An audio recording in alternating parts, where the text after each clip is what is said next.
Om Namo Bhagavate Vasudevaya.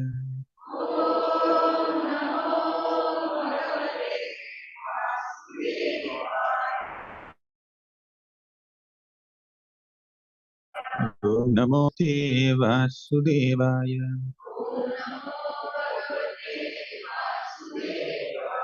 Om Ajnanatimirandhasya Gnananjanashalakaya Chakshuranmilitam Yena Tasmai Shri Gurave Namaha. Nama Om Vishnupadaya Krishna Presthaya Bhutale Srimate Bhaktivedanta Swami Namini Namaste Saraswati Devi Gauravani Pracharini Nirvishesha Sunyavasatarini Jai Sri Krishna Chaitanya Prabhu Nityananda Shri Advaita Gadadhara Shri Vasadi Gaura Bhakta Vrinda Hare Krishna Krishna Krishna Hare Hare Hare Rama Rama Rama Hare Hare Krishna. I offer my humble obeisances to all the devotees at ISKCON Farmington Hills. I'm very grateful to all of you for coming in such large numbers, even on a weekday evening, Monday evening. We all have gathered here to discuss Krishna Katha, which is the life and soul of spiritual life. Without significant effort put in discussing Krishna's Nama, Rupa, Guna, Leela, without sufficient absorption in the glories of Krishna, entire spiritual life appears very dry. In fact, the fourth canto of Srimad Bhagavatam says, Vina Harer Guna Piyusha Panat, means a devotee should mold one's life in such a way that without drinking the nectar of Lord Hari's qualities, Lord Krishna's qualities, the devotee cannot stay peacefully. Devotee feels something is missing in my life. Today I could not hear Krishna Katha. Today I could not study Srimad Bhagavatam. Today I did not discuss anything about Krishna's Nama, Rupa, Guna, Leela with other devotees. We should feel that vacuum. We should miss that experience of discussing Harikatha with other devotees. Because discussing Krishna Katha is the life and soul of spiritual life. It's not just a gathering where we want to get some new information or entertainment or excitement, but it is a way of keeping ourselves Krishna conscious. We are here to practice Krishna consciousness. This is International Society for Krishna Consciousness, right? So one's Krishna consciousness can be greatly enhanced by discussing about Krishna in the association of devotees. And that's what is happening throughout Srimad Bhagavatam. The sages of Naimisharanya and Suta Goswami sat together discussing Harikatha. Parikshit Maharaj and Sukadeva Goswami discussing about Krishna. In the Chaitanya Charitamrita, Lord Chaitanya Mahaprabhu, Haridas Thakur, and Sanatana Goswami, sometimes they sit, three of them just sit together and discuss Krishna Katha. On the banks of Godavari, Lord Chaitanya Mahaprabhu and Ramananda Rai sit together and discuss Krishna Katha. Significant time in a day of a devotee is spent in discussing Krishna Katha. Krishna Katha acts like a medicine for the material disease. Nivritta tarshair upagiyamanat bhavaushadhat shrotra manobhiramat ka uttama shloka gunanuvadat puman virajyeta vinapashughanat. Nivritta tarshair upagiyamanat.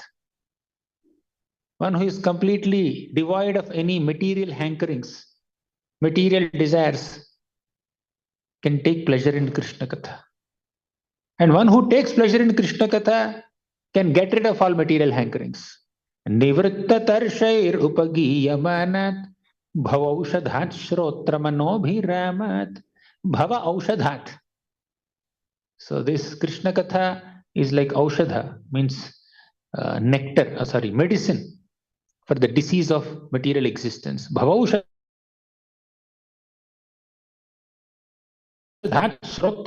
Mana means heart or mind. Abhiramat means very attractive.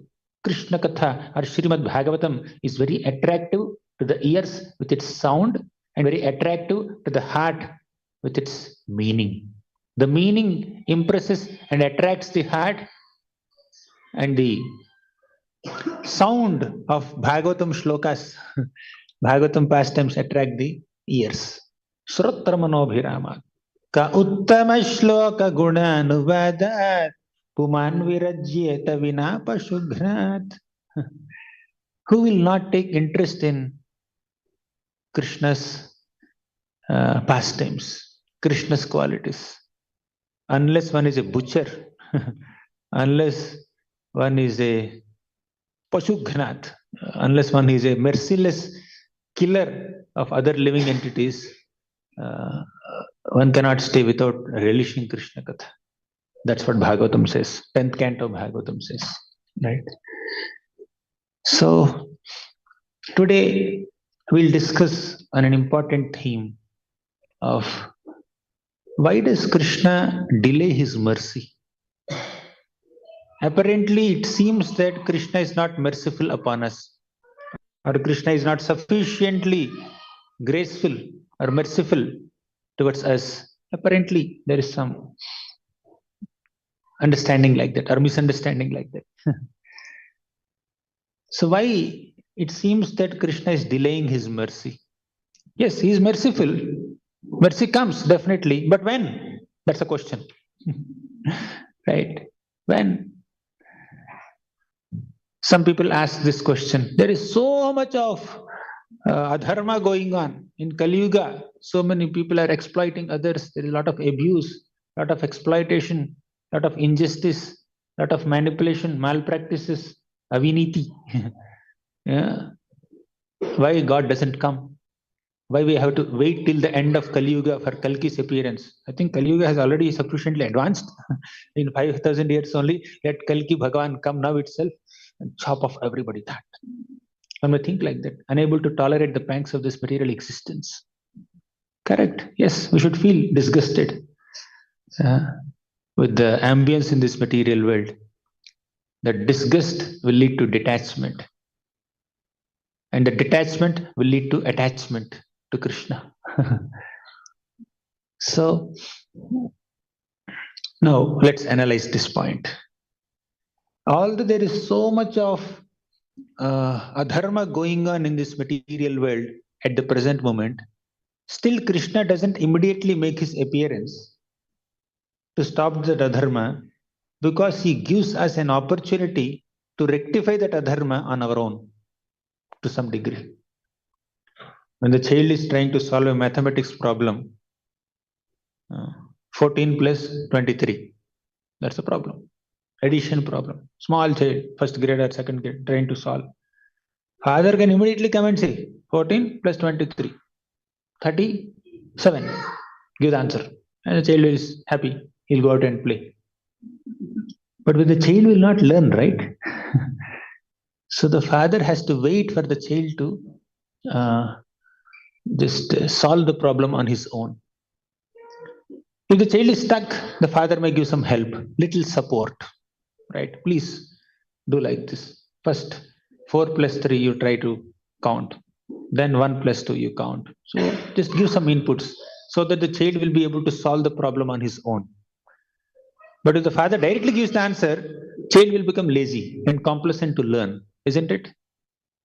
Similarly, the Lord also, if he directly gives the solution, then the living entity may become complacent. We become complacent. With our own voluntary spirit, with our own resources and intelligence that Krishna has given us, we should try to rectify the adharma We should try to solve the problems that might come. And at one point, Krishna will definitely appear. For example, once the Devatas, because of some offense they have done, they have lost all their kingdom. They lost their heavenly positions. They all went to Lord Vishnu. Oh, please, Lord Vishnu, please help us to regain our heavenly positions because of our own offensive attitude. We have lost everything. What was the offense? Indra became very, very proud and he disrespected Durvasa Muni. Durvasa Muni gave him a garland. Indra neglectfully threw that garland on the elephant Airavat, and Airavat trampled under his feet. Oh, Durvasa Muni became extremely furious. You are so proud of your material opulence. Indra, I curse you. May you lose your opulence. He cursed. Then he lost everything. All the Devatas were on roads. They went to Lord Vishnu and they offered a prayer to Vishnu. Please help us. Lord Vishnu could have immediately reinstated Indra in his position as the king of heaven. Immediately. But he did not do that. He said, please go to the king of the demons, king of the Rakshasas. Who is that at the time? Bali Maharaj. Bali Maharaj. So all the Devatas had to go to Bali Maharaj and negotiate with the Devatas and have an agreement. And finally, according to Lord's instruction, they had to come together to churn the milk ocean and bring out nectar. And finally, they got the opportunity to rule the heaven once again.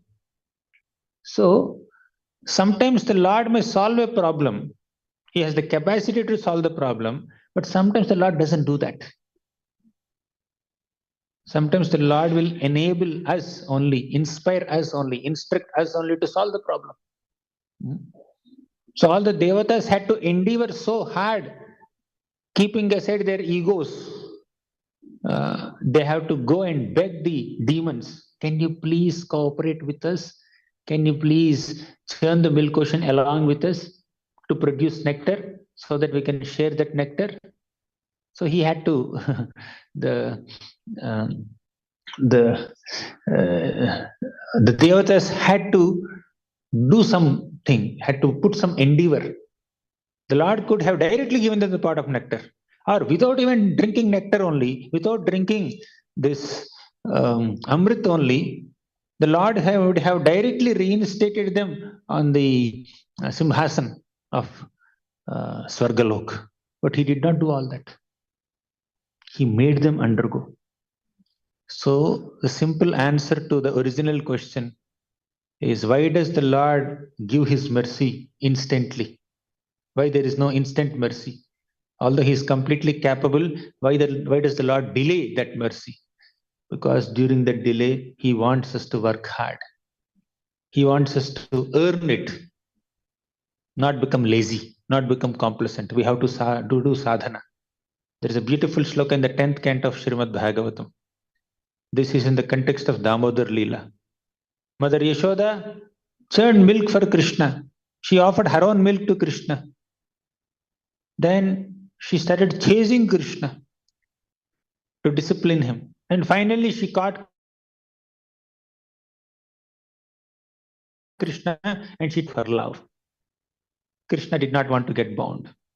So although Yashoda Mata is trying to join so many ropes, still the ropes were falling 2 fingers short in binding Krishna. So finally, Krishna looked at the parishram, the endeavor of Mother Yashoda, and he became merciful. Swamatuhu svinna gatraya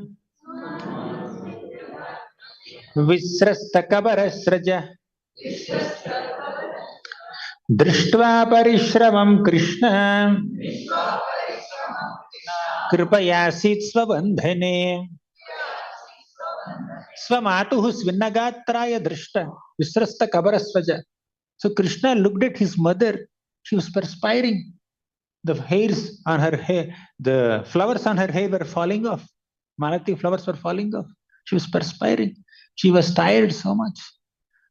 Seeing all that, Krishna became very, very merciful. Drishtva parishramam.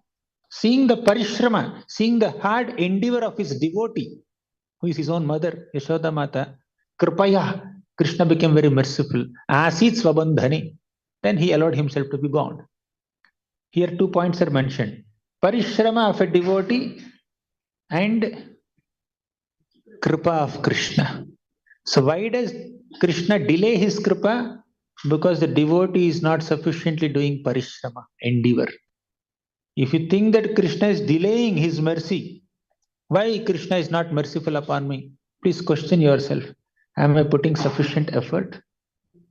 I am trying to do this service, but the service is not happening.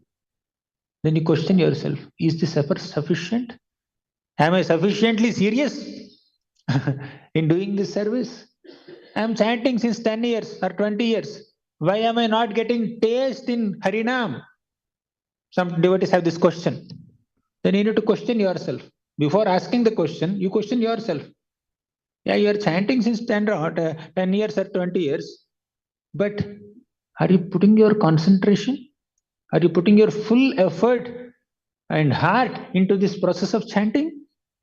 Is your chanting casual or serious? We need to question ourselves. I am sitting with the book, Srimad Bhagavatam. I am trying to study Uddhava Gita or Kapila's teachings or the process of creation or Kunti Maharani's prayers or Bhishma Dev's prayers or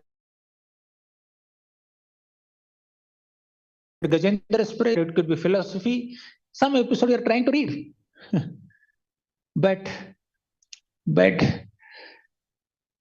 am I being prayerful in my reading or am casual? I'm reading one page and some message comes and I'm checking this message. Then again, okay, kidhar tha? First paragraph is finished. Okay, let me read second paragraph. You forgot the first paragraph already. If our practice of bhakti is casual, how can we expect Krishna to be serious in giving his mercy? Therefore, there is delay. Right? You can't expect instant mercy of Krishna when the intensity of bhakti is missing. When the intensity of practice is missing, then Krishna will take his own time to respond to the prayer. If it's a casual prayer, Krishna will also take some time. Casual. So, actually, the Lord doesn't delay mercy. The Lord is eager to give mercy. The Lord is extremely enthusiastic to give mercy. He has given mercy even to great demons also. Padbhyam bhakta hridistabhyam vandyabhyam loka vanditai angam yasyah samakramya bhagavanapi tatstanam yatu dhanyapi sasvarga bhavapajana nigatim Krishna bhuktastana kshiraha kimugavo nu mataraha. Although Krishna's lotus feet are visible to some great meditators and great yogis only within their mind once after hundreds of years of tapasya. Still, Putana could embrace Krishna. Putana did not just get a trace or glimpse of Krishna's lotus feet within her heart. Putana got to see Krishna, touch Krishna, feed Krishna her milk, and embrace Krishna. So much so that Krishna is not leaving her only. Angam yasya samakramya bhagavan api tastanam. He says, Krishna, leave me, leave me, leave me. But you know, Krishna, I want to embrace you.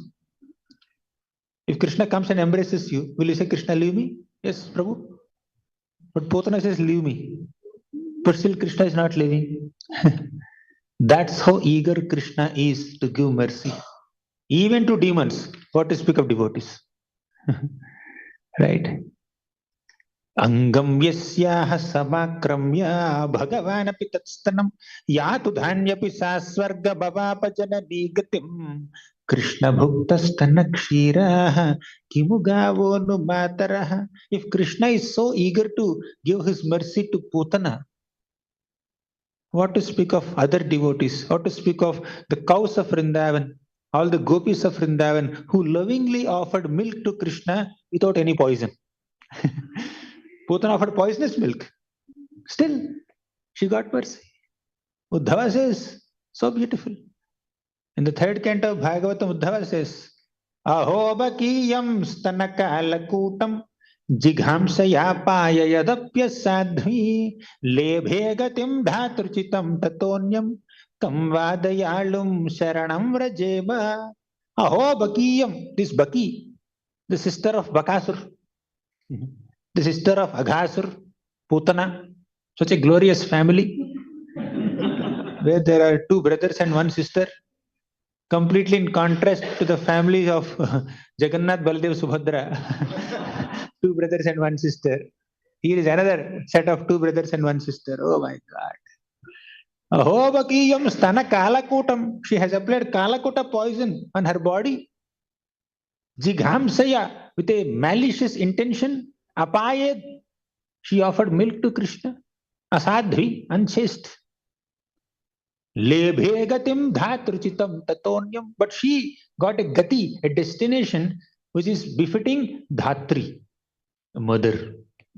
Kamvadayalum sharanam rajema. Who else is there who is more merciful than Krishna? Whose shelter should I take other than Krishna's shelter? He is so merciful. If Krishna was so merciful towards Putana, giving her a motherly position in the spiritual world, if Krishna is so merciful towards Aghasur, Aghasur came with a malicious intention to kill the entire cowherd community, complete cowherd community. He wanted to kill.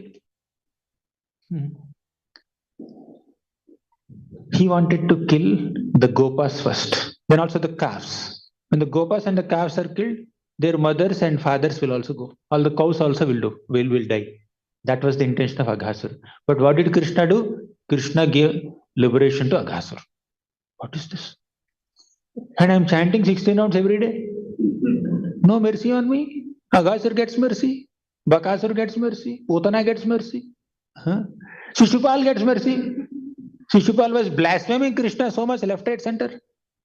Hundreds of times. And Krishna released the Sudarshan Chakra. Apparently he killed him, but he gave Shishupal liberation. Apparently Saijya Mukti, but actually Salokya Mukti and Sarupya Mukti. He has given him. And me, I'm chanting every day. I'm worshipping Krishna every day. I'm taking notes in my Bhagavatam class. I'm hearing Bhagavatam every day. Although we are doing so much, at least we feel that we are doing so much, we are not getting mercy. That's our complaint. Right? Then that creates a doubt in Krishna's grace. Yeah, we have only heard promises that Krishna is merciful, Krishna is merciful. We have heard so many stories from Bhagavatam. But when will it happen? The answer is Parishrama. Then what Parishrama did Aghasur do? What Parishram did Putana do? What Parishram did Shishupal do? How did they get mercy? Why am I not getting mercy? That's a question of common people. Actually speaking, just let me give you an example which you can relate with at this moment. Say you are in a position to give mercy, right? Somebody came to the temple, very new person. For the first time, he came to the temple. You are here as a preacher, right? So he comes and doesn't offer obeisances to the deities, for example. Will you go and chastise him? Scold him? For the first time he came to the temple. You will not scold him, right? You will just wait. Okay, fine, let him come a few times, then I will tell him other etiquettes and all. But if somebody comes, a seasoned devotee, say you happen to be a little senior and he's little junior to you, but still he has been coming for 1 year or 2 years or 3 years. He doesn't come and offer obeisances, or he does some mischief during the classes. Will you go and give feedback? You have to tell him. You should not say you're not supposed to do like this. No, this devotee is already doing so much sadhana. He's affiliated with you, but you are giving him correction and feedback, and the new person you are not giving any correction. Why you are so merciful towards the new person? Why are you strict with the old person, with the seasoned devotee, with the practicing devotee? When more is given, more is expected. Right? Don't compare yourself with Someone who is getting some extra mercy and complain that Krishna is not merciful upon me. Somebody who's extremely sinful like Putana or Aghasur or Shishupal, they may get some extra dose of mercy. But that should not make us complacent in our bhakti, right? Vishnu Chakur Thakur writes in one purport, that which is pure by nature and that which is purified by force are different, right? Krishna is showing some extra mercy upon Putana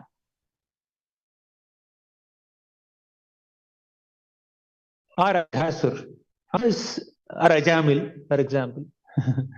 Ajamil committed so many sinful activities, but at the end of life, he just chanted Narayana. And he got mercy. He did not go to hell. So, all these examples of extreme mercy created doubt in us. Why is Krishna not merciful upon me while he's being merciful to so many people who have committed so many sinful activities? It's not created doubt. Please understand, Shastra is like mother. Sometimes mother may hug a child. Sometimes a mother may slap a child also. May punish a child or give a feedback to the child. Not sure if it happens here, but I received so many slaps. I'm telling about my childhood experience. Right? But whether the mother slaps a child or punishes a child or scolds a child or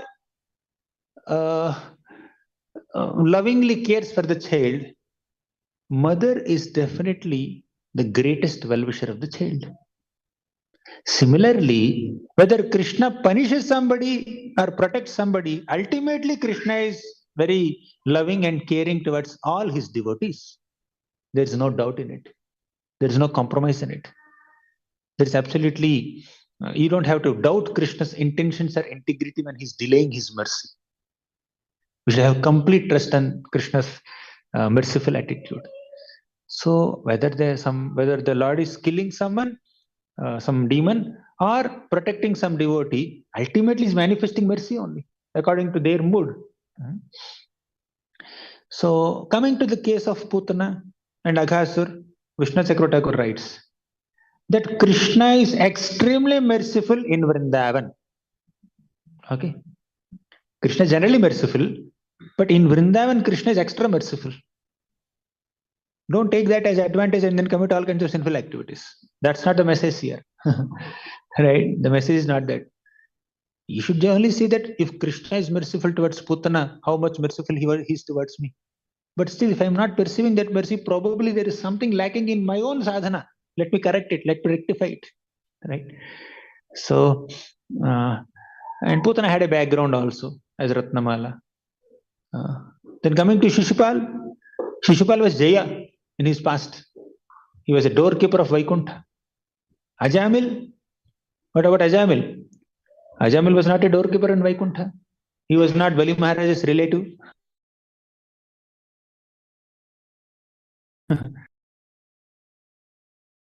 But go back to Godhead. He was only saved from entering hell because he chanted Narayana, Narayana, Narayana, Narayana, Narayana, Narayana thousands of times with affection while calling his son. And he also chanted the name Narayana so many times when Yamadutas came. When Yamadutas came, Ajamil chanted Narayana several times in an anxious state of mind. This affectionate chanting of the name Narayana and this anxious chanting of the name Narayana in favor of Ajamil, and he was protected from hell. Vishnu personally came and protected him from entering hell. But he did not go back to Godhead immediately. He was given a second chance. Srila Prabhupada writes an entire book on this theme, A Second Chance.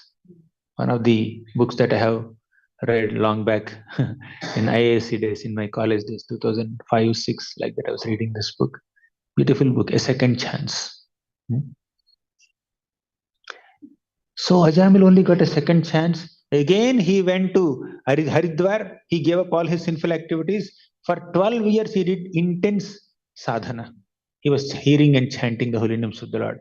And after 12 years, Vaikuntha airplane came and took him back to Godhead. Is it clear? So come back to the original point that we were making.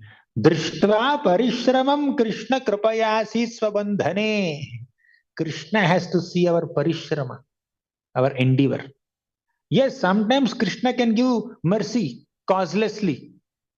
There is no cause, it is causeless mercy. Krishna can give causeless mercy to all of us sometimes, and he can directly take one back to Godhead. That's fine. There are some special cases. But what are we supposed to do? Should we just wait for Krishna's causeless mercy, or should we also put some effort from our side? We can't just enter the exam hall and they give answer script. Yeah, they give you 2 hours time. You have to write something. You can't say, okay, the teacher will pass me automatically. Teacher is very merciful.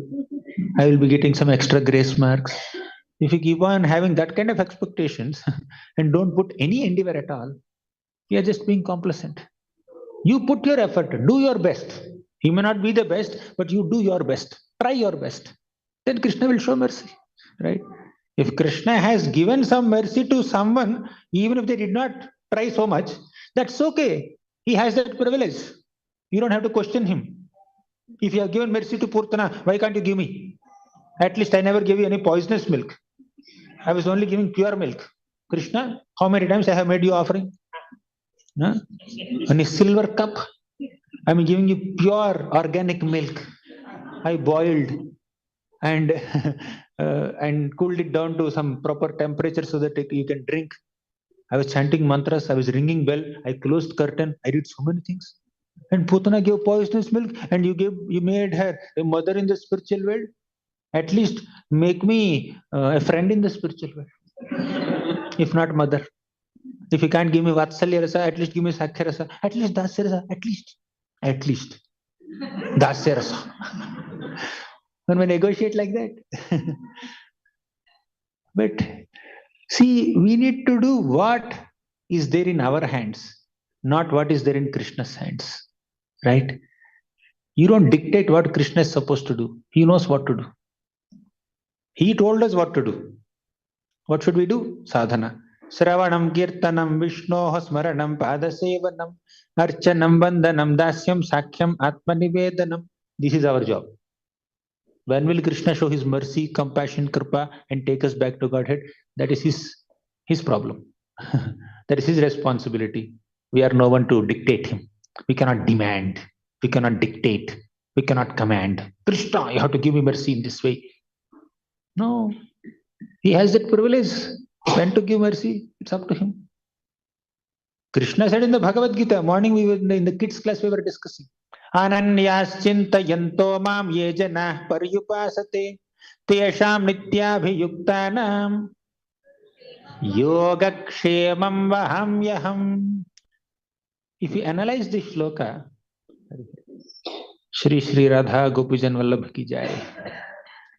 If you just analyze this shloka, most people directly go to the last line. Right? If it is 2.47, people read only first line. What is that? Karmanyeva adhikaraste. After that, they don't read. Karmanyeva adhikaraste. That's all. Full shloka, can you please tell me full shloka? I don't know. I only heard Karmanyeva adhikaraste. I have the right to perform my work. At the max, some people will go to second line also. Ma phaleshu kadachana. Don't expect results. But second half, not many people will understand. And when it comes to 9.22, people directly go to the fourth line only. They forget the first 3 lines. What's there in the fourth line in 9.22? Yoga kshemam vahamyaham. Krishna has to take care of my yoga kshema. But they ignore the first 3 lines. When will Krishna do yoga kshemam vahamyaham? When will he take care of you? Krishna will supply whatever we don't have. Krishna will protect whatever we have. Krishna will provide if you don't have something. Krishna will protect if you have something. He is my provider and protector. So why is Krishna not doing it? Because he did not follow the first 3 lines. You directly want the last line, prayojan. What about the first 3 lines? Ananyas chintayanto mam means without any distractions, without any deviations in the mind, are we always remembering Krishna or not? Ananyas chintayanto mam, are we doing that? or anya chintayanto mam? Ananya or anya? Anya means something else. Ananya means nothing else except Krishna. Are we in Ananya mode or Anya mode? We are often or always in Anya mode. Once in a while we come to Ananya mode. How can we expect Krishna's mercy immediately?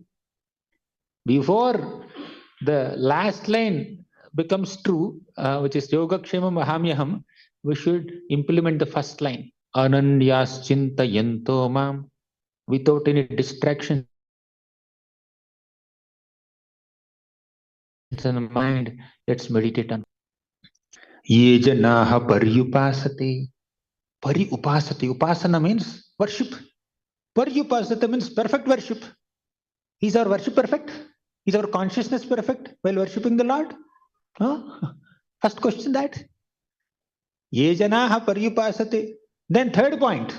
Tesham nitya abhiyuktanam. Nitya abhiyuktanam. Nitya means every day. Abhiyuktana means to be completely immersed in the practice of bhakti. Are we regularly, consistently immersed in the practice of bhakti, or are we aspiring for some breaks here and there? When you say Ananya, that Ananya also includes pure motivations, no ill motivations, right? As the first canto of Bhagavatam says, Savai pumsam paro dharmo yato bhaktiradhokshaje ahaituki apratihata. Ahaituki means without any material motives. Apratihata means without any interruptions or inconsistencies or irregularities. Is our bhakti like that? Then Yogakshama Vahamiham will happen. But if we ignore the first three lines of the shloka and we want the fourth line to be manifest in our lives, then we are having wrong expectations. Are we taking the process of bhakti seriously? Prabhupada has written so many books without sleeping in the night. He had spent so many sleepless nights, hardly sleeping for a couple of hours at that age. Advanced stage in 70s. He's writing books, so many books. But how much are we reading them? Lord Chaitanya Mahaprabhu descended on this planet to give us this holy name of Krishna. Krishna told in Bhagavad Gita, Satatam Kirtayanto Mam, means always chant my holy names. Krishna said in the middle of Bhagavad Gita, 9th chapter, 14th shloka. There are 700 shlokas in Bhagavad Gita. Shloka number 350 is, what is shloka number 350? Anyone knows? 9.13. Mahatmanastu mam partha daivim prakriti mashrita. What is 9.14?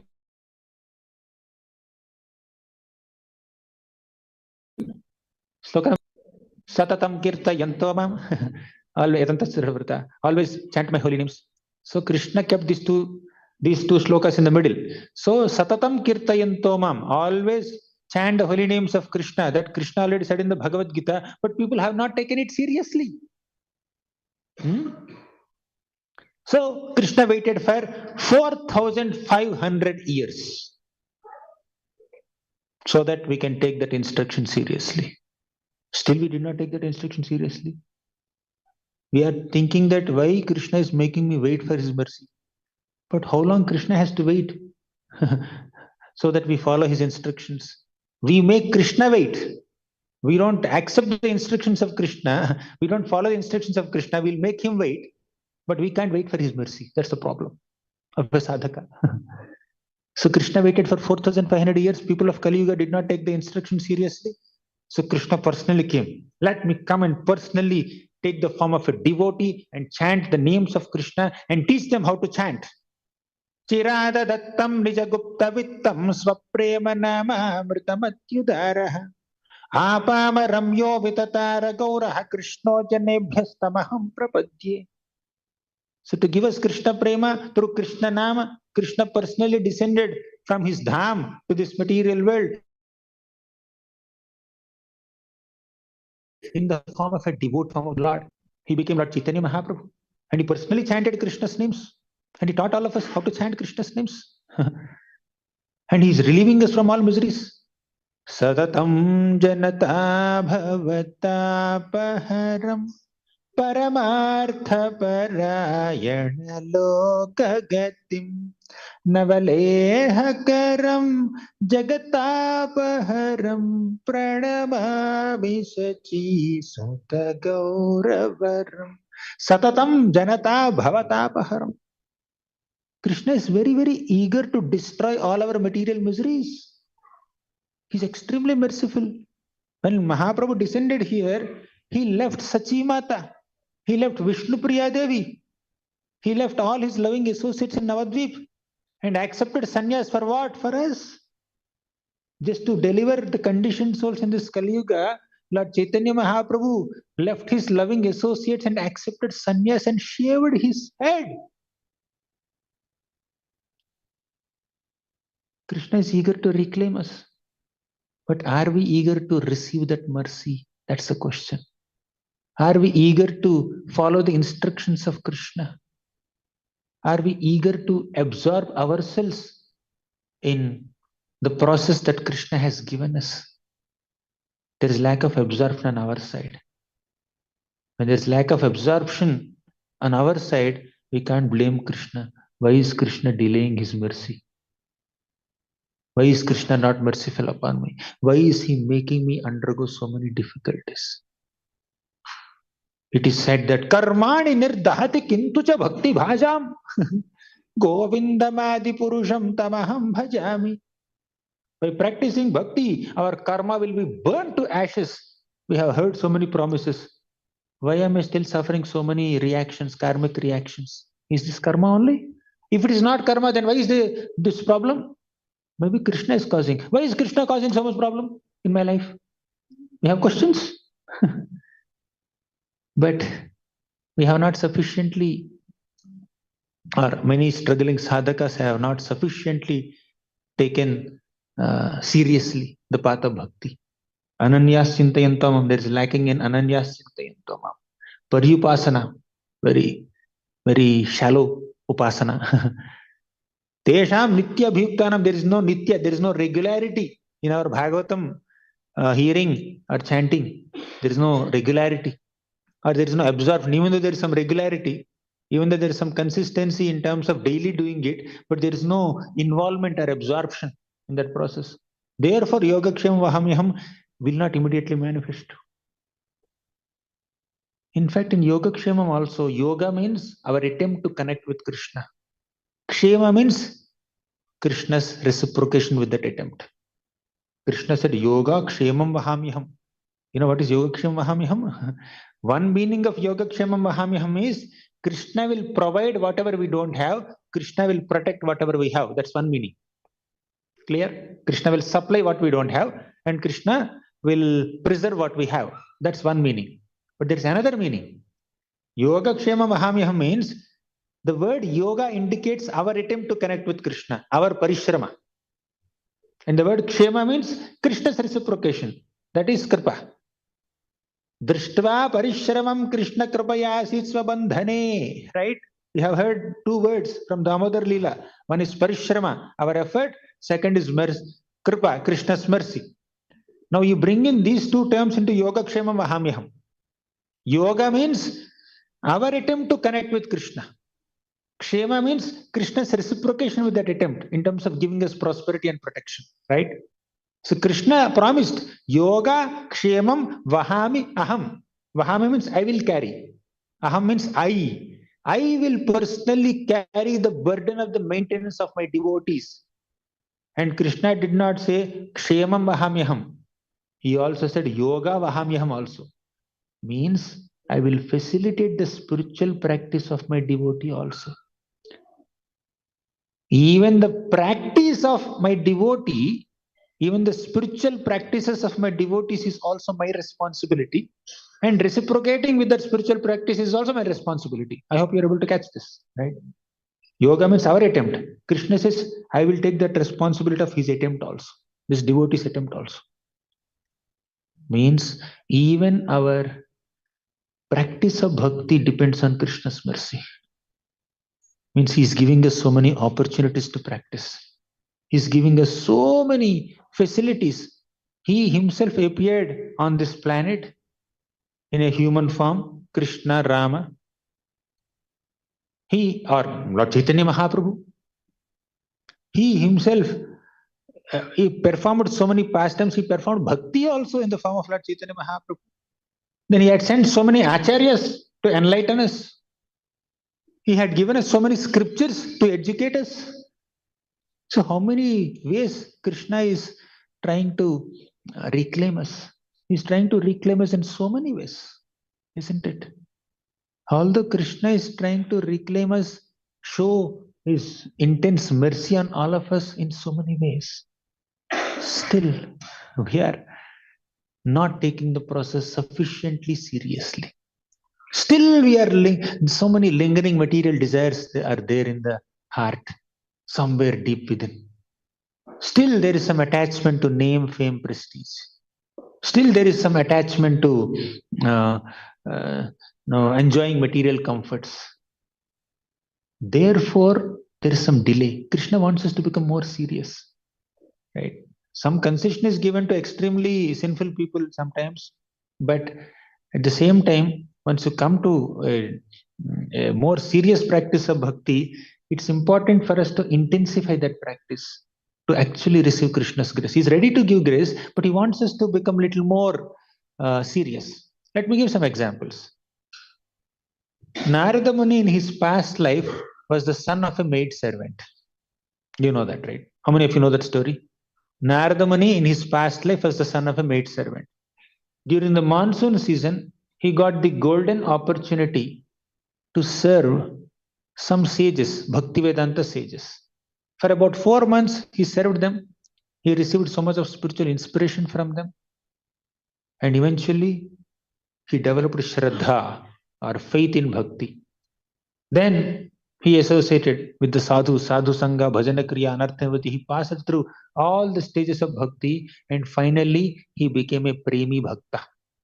He developed prema, Krishna prema, right? So one day after his mother's death, he was meditating on the bank of a river under a tree. He was meditating on Lord intensely. Dhyayatah charanam bhojam bhava nirjita chetasa. So he was meditating intensely. Then the Lord mercifully gave him darshan. The beautiful form of Lord Vishnu, a four-handed form, was visible in his heart. He became extremely fortunate. But after a few moments, he lost the darshan. He got a glimpse of the Lord's darshan. He got a glimpse of the Lord's mercy. But after some time, he lost that darshan. Again, he intensely meditated. He followed the same process, but he is not unable to see the Lord. Mercy is gone, mercy is withdrawn. Then Narada Muni felt, oh, Lord, why are you not revealing yourself to me? Darshan is closing. Very, very.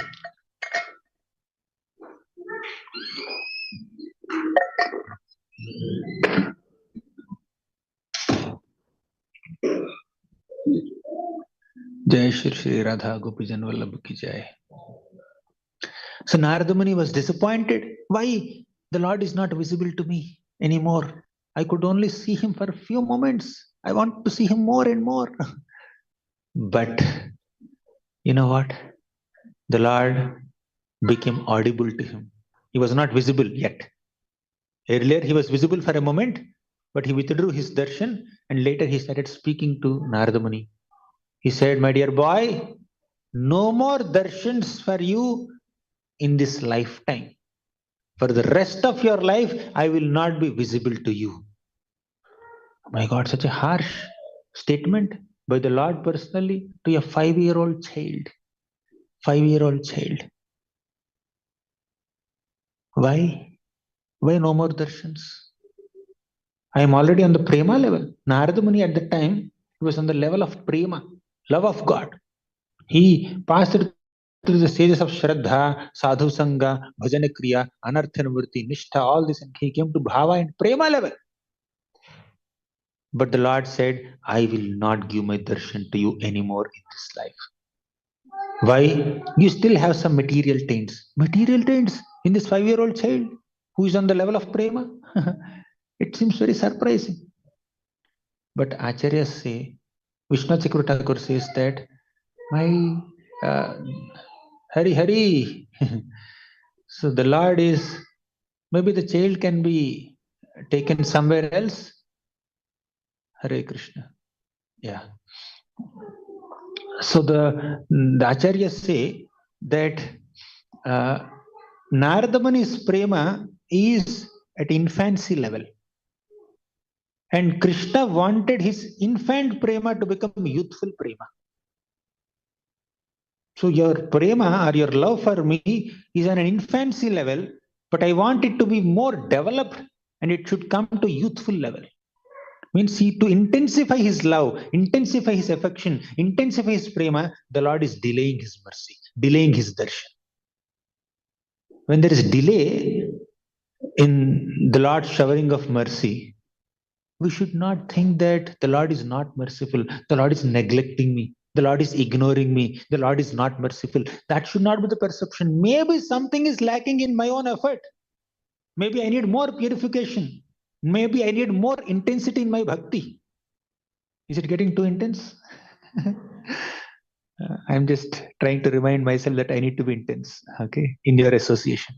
You only told me. Yesterday you gave me this topic, how to intensify bhakti. And today you gave me this topic, why does the Lord delay mercy? I don't know who has chosen the topics. I'm just reciprocating with your with your request. Still, yesterday I kept it mild, but today we cannot keep it mild.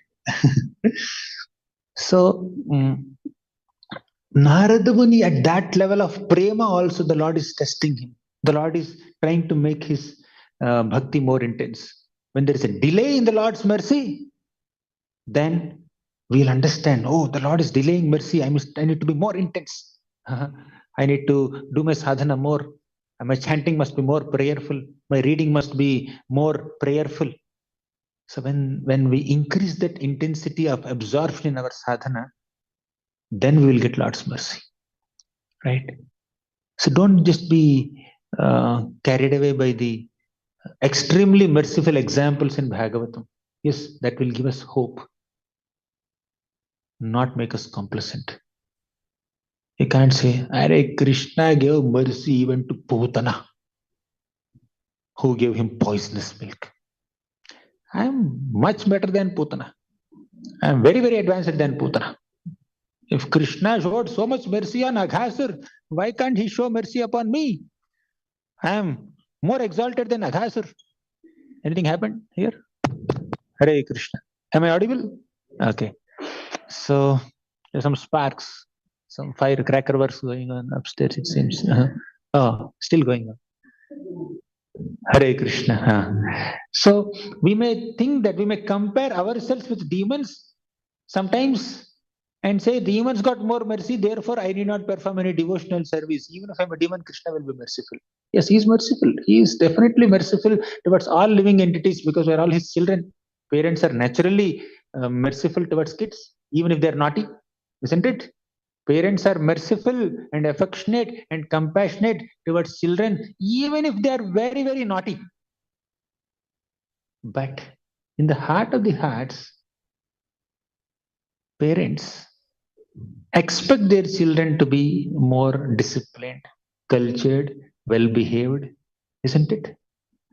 Although a parent may love a naughty child, the parent's expectation or hope is let the child not be naughty, let the child be very disciplined. Of course, some naughty behavior is little sweet, but sometimes when the naughtiness crosses certain limits, it's very annoying.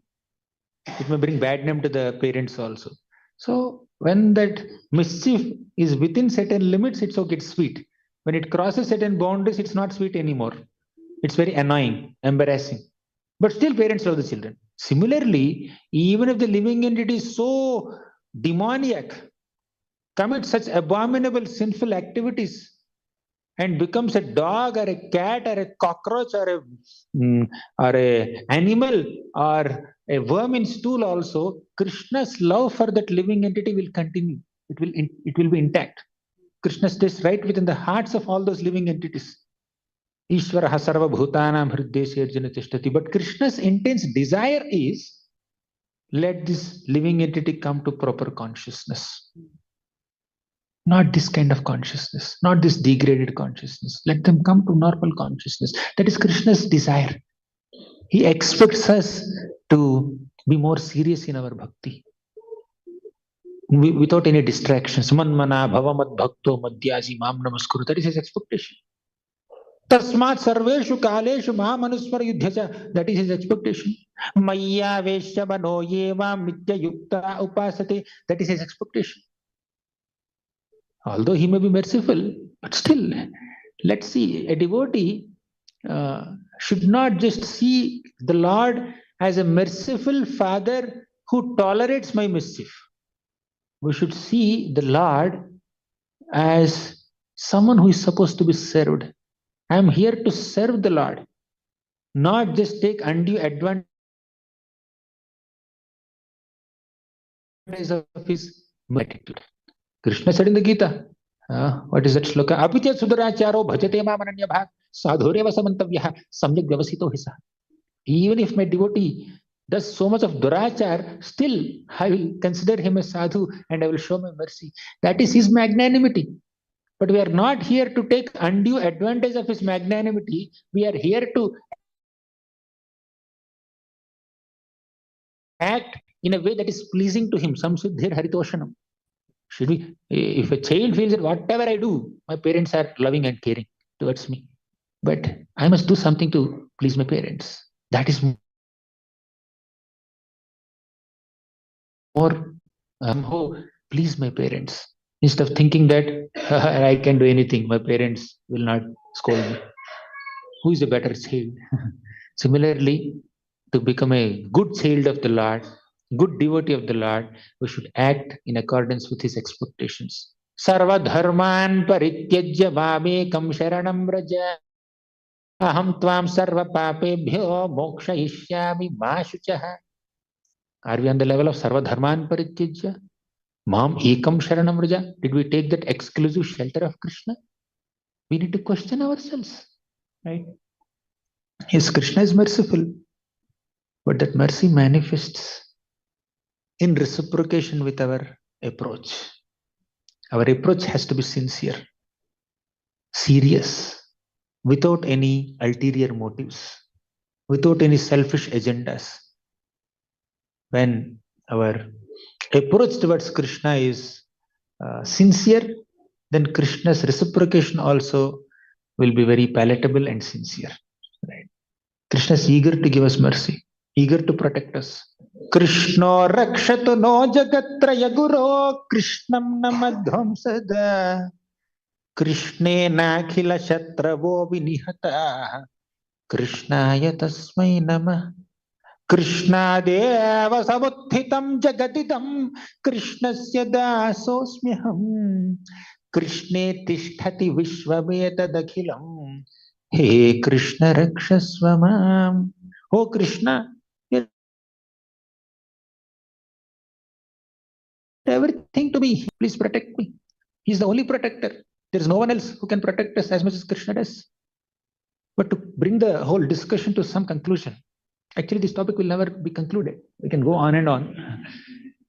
But to bring it to a conclusion today, how do we express our intensity and longing and eagerness to reconnect with Krishna and receive Krishna's mercy? By chanting his holy names. Definitely, service has its role to play. Bhagavatam study has its role to play. And many other devotional activities that we do have their own roles to play in bringing us closer to Krishna, undoubtedly. But chanting the holy names of the Lord has a specific seat, especially for Kali Yuga sadhakas. Because chanting is your direct heart-to-heart connection with Krishna. And no one is there to evaluate it. There may be some guides who may help you assess your chanting level. That's great if you have that privilege. But actually speaking, say when you make a garland, for example, Someone has made this beautiful garland with some white and pink flowers, yellow flowers, and some green leaves. Flower or leaf, I don't know. This is one. So like that, devotees have made a garland, and it is visible.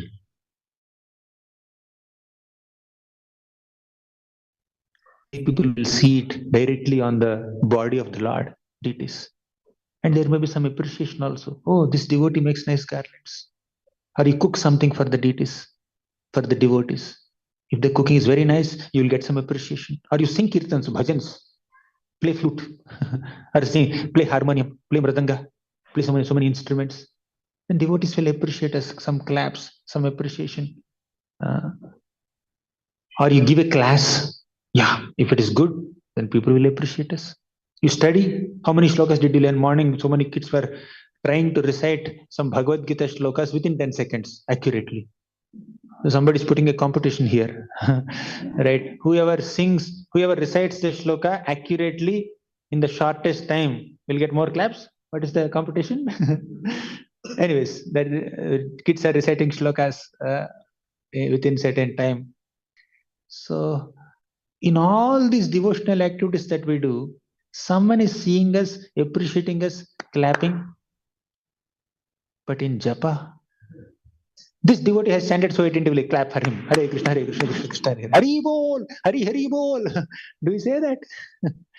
Our chanting, we have to do self-evaluation. Am I sufficiently being prayerful in my chanting, in my connection with Krishna, or because I'm not getting any attention in this, let me be casual in chanting. And because I'm getting so much attention in other services, let me uh, let me put more energy in it. Oftentimes, while performing our sadhana bhakti, the attention attracting devotional activities will come in front line. And this kind of activities like chanting, where we will not get so much of public adoration or respect, they will go in the background. Does it happen sometimes? I'm distributing books, for example. Say we managed to distribute, 100 books or 300 books today, while on the streets or wherever. Then, oh, this Prabhu has distributed so many books. Hari bol, Hari Hari bol. So many claps. Names are announced. Numbers are announced. In that there is some public attention. Many of the services that we do with our body, mind, senses, intelligence, they may get some public attention and claps, and it's good. It's good. Devotees are happy with our service and we feel encouraged. We can take it as a blessing. All that is fine. But chanting should not be sidelined. Chanting is one activity where you are directly connecting with Krishna by chanting his names, and nobody is there to clap or whistle or appreciate or even evaluate or observe. Once in a while, when you are dozing off in japa, someone who is sitting next to you may say, Prabhu, get up, get up. That's all. Prabhu, wake up. And some devotees get some water and then spray on the face. I have heard like that. I never saw. But in the olden days in Brahmacharya Ashram, some people used to do. I have heard like that. So, but in chanting, we may not get so much of public attention. Therefore, oftentimes it is sidelined. It is not taken so seriously. All other services are great in connecting with Krishna, but that 1.5 or 2 hours of chanting Hare Krishna Maha Mantra, if we can be more prayerful, if we show our intensity, if we put some parishrama, means effort, in concentrating on chanting, then we can perceive Krishna's mercy. We can experience Krishna's mercy.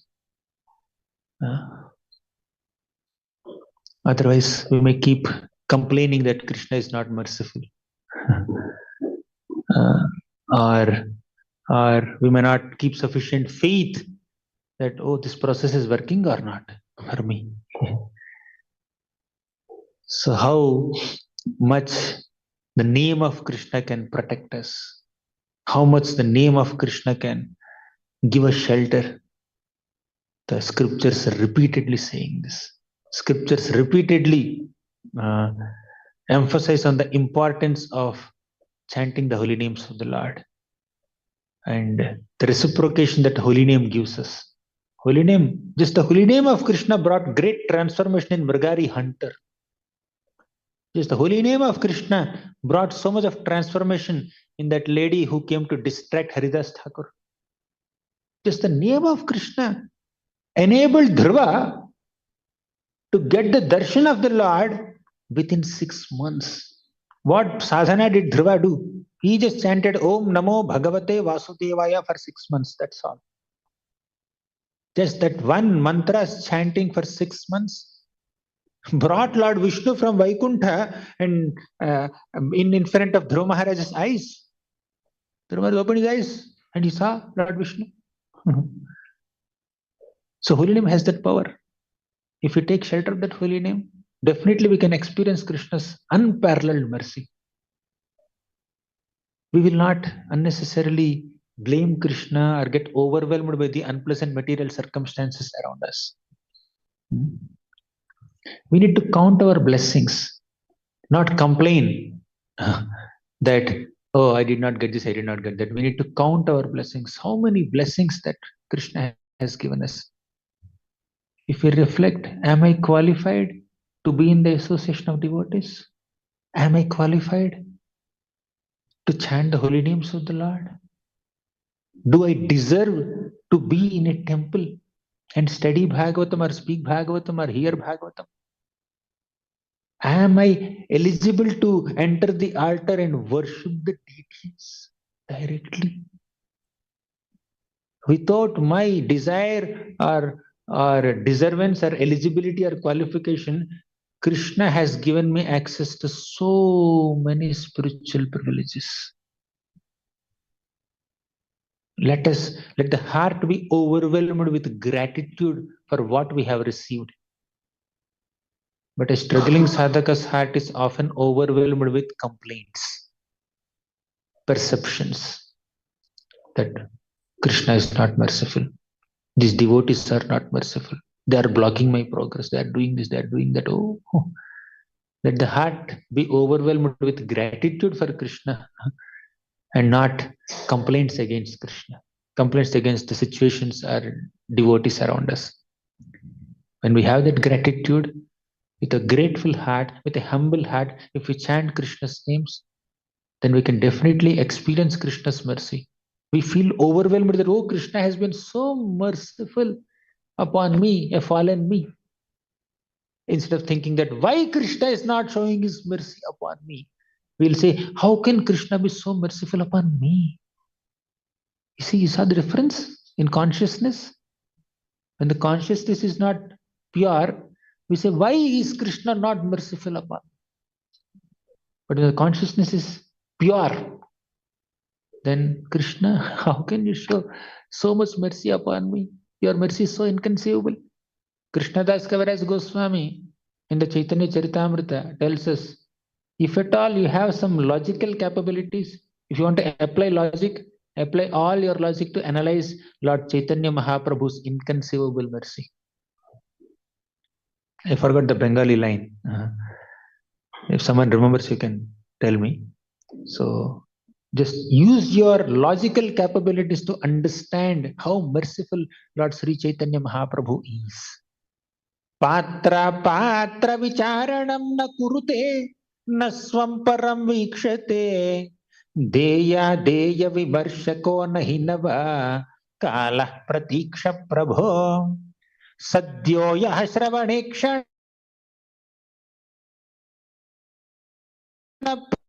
te bhaktir samsa eva bhagavan gaurah param me gati. Patra apatra vicharanam na kurute. The Lord does not differentiate between who is eligible and who is not eligible in giving mercy. He will just indiscriminately give mercy. Naswamparam vikshate. Who are my party, who are outsiders. He doesn't have the discrimination. Deya deya vimarshako nahinava kala pratiksha prabhu. Should I give him mercy or not? He doesn't differentiate. He doesn't discriminate. He doesn't sit and analyze. Kala pratiksha prabhu. He doesn't wait for the time, right time. I will give mercy at this time only. Actually, he's very eager to give mercy. But because that eagerness to receive mercy is missing in the sadhaka, therefore there is a delay in the mercy. Not that Krishna is delaying mercy. Don't think like that. We are delaying to receive that mercy. There's a delay from our side, from our end. In fact, the best or one of the topmost qualities of Krishna is his eagerness to show his affection upon his devotees. And the best part of ourselves is to reciprocate with that mercy of Krishna and receive that mercy of Krishna. That's the best part of ourselves. The topmost of Krishna's qualities is his mercy, and the topmost of our qualities is to receive that mercy. But we are not manifesting the topmost quality.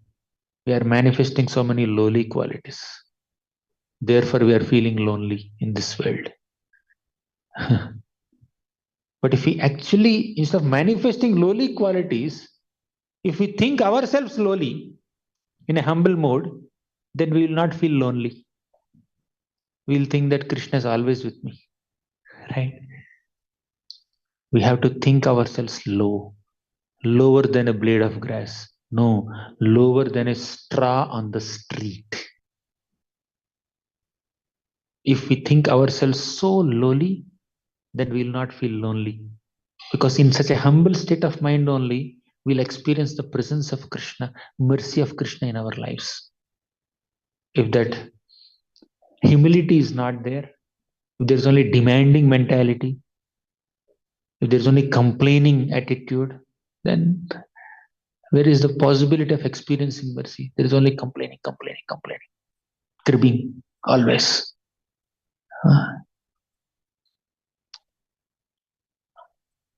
For that, we can chant the holy names of the Lord. Only when we have humility, we'll be able to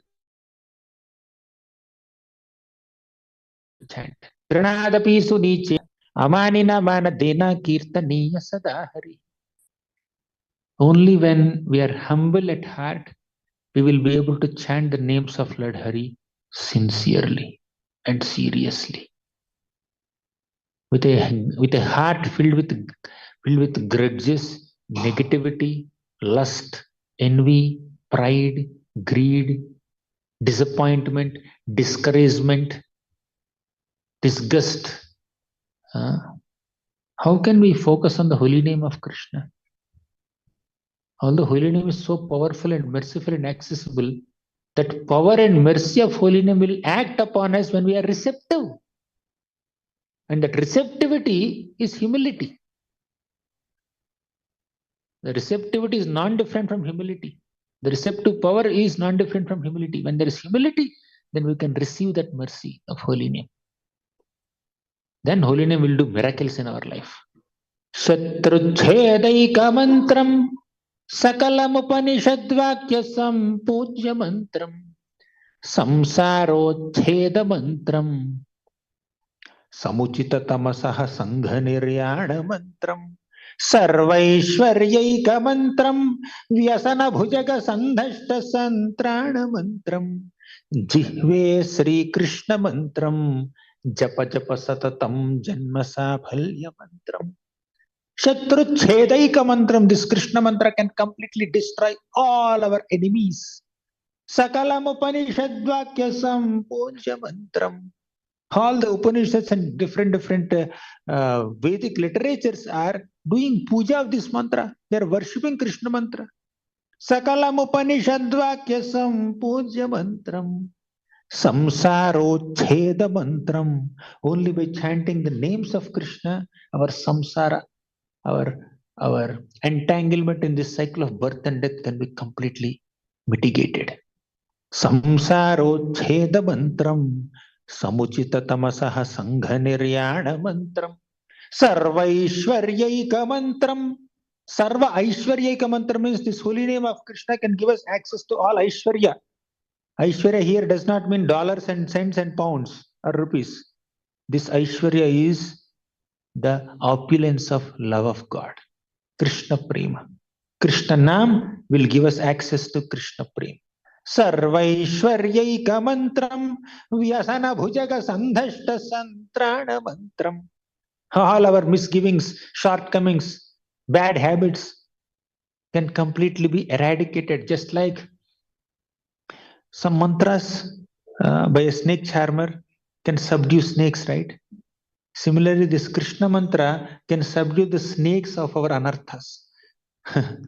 Vyasana bhujaka sandhashta santrana mantram. Jihve Sri Krishna mantram.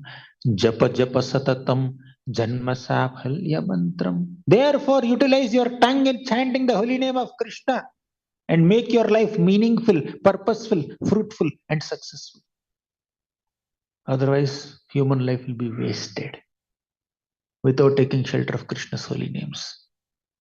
When there is intensity and absorption in our sadhana practices, and especially the chanting of the holy names of Krishna, then we can experience Krishna's mercy. Otherwise, we cannot expect Krishna's mercy. Still, He is merciful, but He waits. He waits. And in that waiting period, He tries to increase the intensity of our absorption. There is a delay in Krishna's mercy sometimes, and the delay is to increase our determination. He delays only to, when the milk is boiled more and more and more, it becomes condensed and thick. Similarly, when Krishna delays his mercy more and more and more, then our longing increases, our eagerness increases. We become more absorbed and more eager to receive his mercy. When that intensity and longing increase, then our love of God will be condensed, more condensed. Then Krishna is very happy with that intensified love.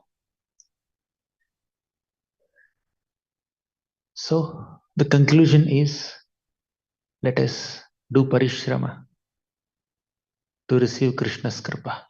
He is always ready to give his kripa, but he wants us to do some parishram. Even without parishrama, he can give. But if you put some parishrama, if there is some voluntary commitment to the path, that will make him happy. He doesn't want to forcefully give his love upon anyone. If we voluntarily long for it, if we are eager for it,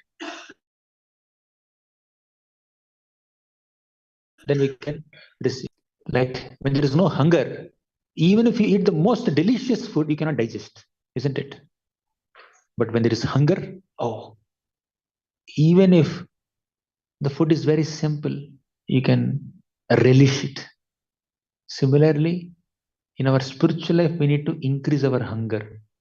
And what is spiritual hunger? Eagerness. If we are eager to receive Krishna's mercy, that eagerness will make even a small trace of mercy very sweet, and we become overwhelmed with gratitude. But when that eagerness is not there, even though we are getting so much of mercy, we don't value it. So let us cultivate that eagerness, cultivate that spiritual hunger, cultivate that longing, cultivate that sense of emergency. Then we can definitely understand and realize how merciful Krishna is. I seek all your blessings so that I also cultivate that eagerness and longing and not just speak about it. Thank you very much. Granthara Srimad Bhagavatam ki jai, Srila Prabhupada ki jai. Jai. Do we have time? Okay. One or two questions if you have time. Hare Krishna, Prabhu. Thank you so much for giving us some direction for my japa for tomorrow.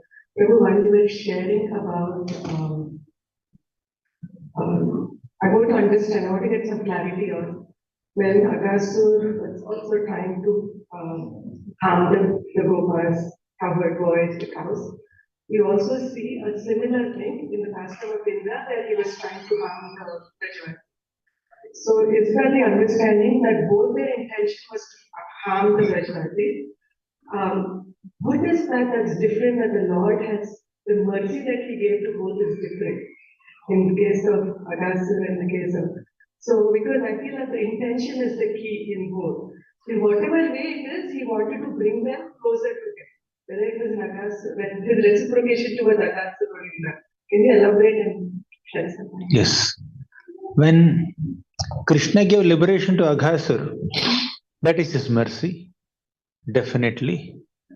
And Aghasur had a very great sinful background. And Krishna showed some mercy and liberated him. And one more reason that Acharyas give is that Aghasur, for a moment, he experienced that pleasure seeing these Gopas. And the Gopas experienced great pleasure in entering Aghasur's mouth, thinking that it's a nice cave. Thus, Aghasur gave so much of happiness to Krishna's associates, the Gopas. Even for that moment of that service that Aghasur has done, unintentionally, Krishna bestowed so much of mercy. Similarly, Putana also. Although she tried to kill Krishna, but still she acted like a mother. Her attire was like that of a mother. As soon as Putana entered Krishna's room, Krishna looked at her and thought that, oh, this is like my mother Rohini Mata.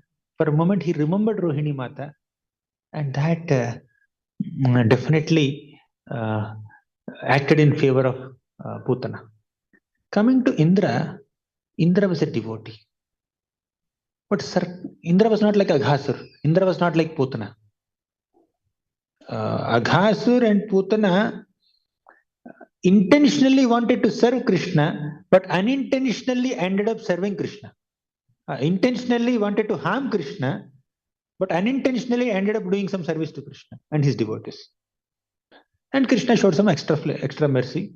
But in Indra's case, he intentionally wanted to harm Krishna and Vrajavasis, but that was circumstantial. Indra was a devotee. But for a moment, in that situation, he was momentarily carried away by anger and pride. But within 1 week, he realized it. He went and begged forgiveness through Surabhi. But Aghasur never said sorry. Putana never said sorry. Krishna forcefully purified them for their unintentional service. But in the case of Indra, he is a servant. He is constantly engaged in the service of the Lord. As the king of heaven, Indra was ruling and administering various managerial affairs in this entire material universe. That is basically Indra's service to the Lord. But while doing that service, he was little carried away by some pride and anger. And within a week, he realized it also. So Krishna did not kill him. So when Krishna reciprocates with different people in different ways, there's a reason for it. He knows it. And Acharyas will also make us know. And sometimes we may not even know, but still we should trust Krishna. His judgment is correct. Although apparently there may be some commonalities in the mistakes they have made, but we don't just compare only those mistakes. You see the entire background. Aghasur had a great sinful background, and Indra had a lot of devotional background. But he was mixed devotee, not a pure devotee. He did some mistake and Krishna corrected him. Okay. Thank you. Any other question? Yes, Prabhu.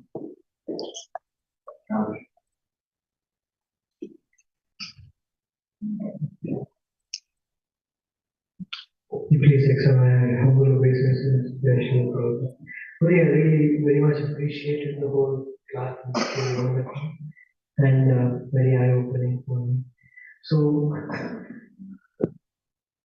when you said that you quoted the yoga verse, that how Krishna also helps or nourishes, supports the practice of a devotee, daily practice of a devotee. So, can you please elaborate on that? Even the opportunity to chant Hare Krishna or associate with devotees or study the scriptures or worship the Lord, deity, all these are facilitated by Krishna only. For example, in the case of Dhruva, he just desired to get a position superior to Lord Brahma and to take revenge on his stepmother. With that desire, he entered the forest. But it is Lord Krishna who inspired Narada Muni to go and guide Dhruva. One little boy, 5-year-old child, he wanted to worship me. Just to worship me, he left his home. He left his palace and he's entering the forest. Narada Muni, go and guide him. Teach him how to practice bhakti. See, the Lord has facilitated Dhruva's devotional service, isn't it? And when Dhruva did the devotional service under the guidance of Narada Muni, the Lord came and reciprocated again. So Dhruva's yoga is taken care of by the Lord. Dhruva's kshema is also taken care of by the Lord. Similarly, the opportunities that we are receiving to practice bhakti in our life is also coming from Krishna. And that reciprocation after you practice, that also comes from Krishna only. Yoga and kshema, both. Thank you very much. Last question.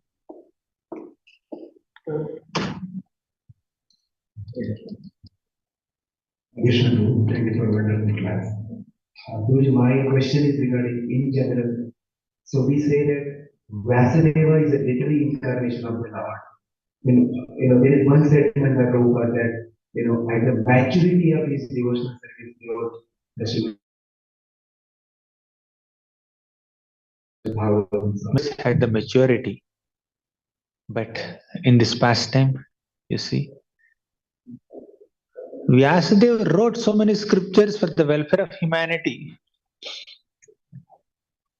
But when Narada Muni came and specifically enlightened him by speaking his past life story, and instructing him on the difference between materialistic literatures and spiritual literatures, and specifically advising him to write Srimad Bhagavatam in a devotional way, then Vyasadeva demonstrated his super mature knowledge. So after receiving instruction from Guru, Vyasadeva wrote Srimad Bhagavatam. In that sense, Vyasadeva wrote Bhagavatam in the maturity of his knowledge. And also this pastime depicts that the importance of Guru. It depicts the importance of Guru in one's life. However exalted you may be, you should always keep yourself under the instructions of Guru, direction of Guru. So by receiving knowledge from Guru, your knowledge becomes mature. Right? So, does it make sense? Okay. Thank you very much. Granthra Srimad Bhagavatam ki jai, Srila Prabhupada ki jai.